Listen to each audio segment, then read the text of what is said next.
ISIS dikenal sebagai kelompok pergerakan politik yang keras dan intoleran. Sejak awal berdirinya ISIS, Taliban meresponnya dengan negatif, menganggap ISIS palsu mencanangkan negara Islam, dan menyebut pemimpin ISIS sebagai khalifah gadungan. Mullah Mohammed Omar, pemimpin Taliban Afghanistan, pernah mengeluarkan fatwa haram bagi anggota Taliban yang menyatakan janji kesetiaan kepada ISIS. Mullah Omar, yang memulai karirnya melawan pasukan Soviet di Afghanistan, menyebut pemimpin ISIS, Abu Bakar al-Baghdadi, sebagai khalifah palsu. Baghdadi hanya ingin mendominasi apa yang sejauh ini telah dicapai oleh jihadis Islam yang sebenarnya, begitu kata Mullah Omar saat masih hidup sekitar awal tahun 2013. Kecaman kepada Baghdadi bukan kali pertama disampaikan Taliban. Sebelumnya, Mullah Omar menyebut Baghdadi sebagai orang berpendidikan, tapi tidak memiliki semua nilai seorang pemimpin, baik spiritual dan politik. Taliban dan Mullah Omar tidak segan-segan bertindak keras terhadap anggotanya yang khianat dan masuk ISIS. Pada tengah April 2015, kantor berita Iran melaporkan 12 mantan anggota Taliban dieksekusi untuk pengkhianatan mereka, setelah ucapkan janji setia kepada ISIS. Taliban juga memperingatkan pemimpin kelompok ISIS tidak melakukan pemberontakan paralel di Afghanistan, ketika ISIS mulai besar di tahun yang sama. Peringatan itu muncul setelah serangkaian pembelotan dan laporan bentrokan dengan milisi yang setia kepada ISIS. Hingga 2015, ISIS tidak pernah secara resmi mengaku hadir di Afghanistan. Namun, Taliban melihat ada ancaman dengan tumbuhnya kelompok ini membuat terobosan di Afghanistan. Dalam surat yang ditujukan kepada pemimpin ISIS, Abu Bakar al-Baghdadi, Taliban bersikeras perang suci terhadap Amerika dan sekutunya, harus dilakukan di bawah satu bendera dan satu kepemimpinan. Taliban tidak mempertimbangkan banyaknya cabang jihad menguntungkan, baik untuk jihad atau bagi umat Islam, kata surat itu yang ditandatangani oleh wakil pemimpin Taliban Mullah Akhtar Mohammad Mansur, seperti diberitakan Republika, 16 Juni 2015.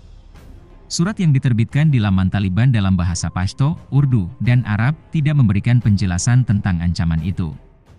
Taliban telah mengalami sejumlah pembelotan dalam beberapa bulan pada 2015. Beberapa milisi tampaknya mengadopsi bendera ISIS untuk mengubah citra diri mereka sebagai kekuatan yang lebih mematikan saat pasukan NATO hengkang. Tak heran jika kemudian terjadi pertempuran antara Taliban dan pendukung ISIS di Afghanistan Timur, yang menyebabkan jatuhnya korban di kedua pihak.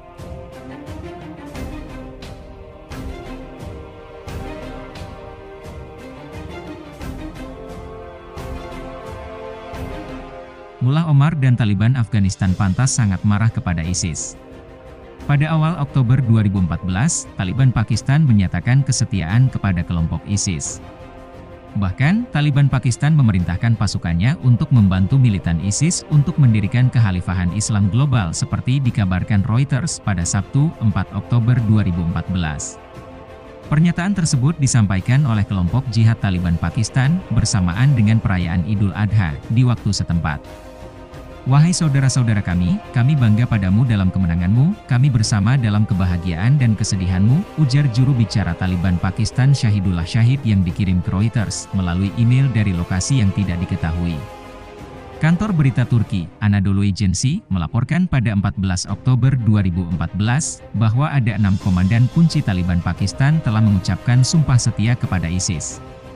Shahidullah Shahid mengatakan dalam sebuah pernyataan bahwa ia bersama kelima komandan kunci Taliban lainnya telah berjanji setia kepada Baghdadi.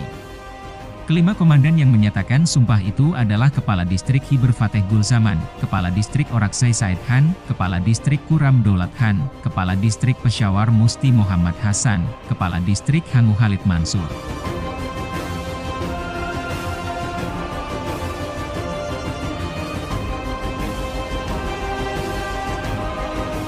Merasa kekuatannya, khususnya dari segi jumlah anggota, semakin tersaingi oleh ISIS, Taliban melakukan terobosan.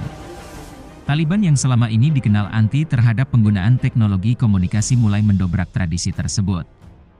Diberitakan The Telegraph, Senin, 22 Juni 2015, Taliban Afghanistan membuka jalur telepon hotline 24 jam setiap harinya untuk perekrutan anggota. Terobosan tersebut menyasar para pegawai negeri sipil Afghanistan yang ingin membelot dari pemerintah untuk bergabung dengan Taliban. Golongan PNS yang menjadi target perekrutan tersebut adalah semua pegawai pemerintahan, baik polisi, militer, ataupun sipil birokrat. Tidak hanya sambungan telepon, Keamiran Islam juga menyertakan surat elektronik dan frekuensi radio yang bisa diakses bagi PNS Afghanistan yang ingin bergabung, ujar pernyataan Taliban. Dalam pernyataan resminya, Taliban juga mengiming mereka yang tertarik bergabung dengan jaminan keamanan. Jaminan tersebut diklaim dapat melindungi mereka yang bergabung dari rezim pemerintahan Afghanistan. Namun, diduga kekuatan mereka mulai diimbangi oleh ISIS karena faktor elektronik ini. Melihat kesuksesan ISIS yang lihai mengendalikan komunikasi elektronik, Taliban pun mulai melakukan hal serupa.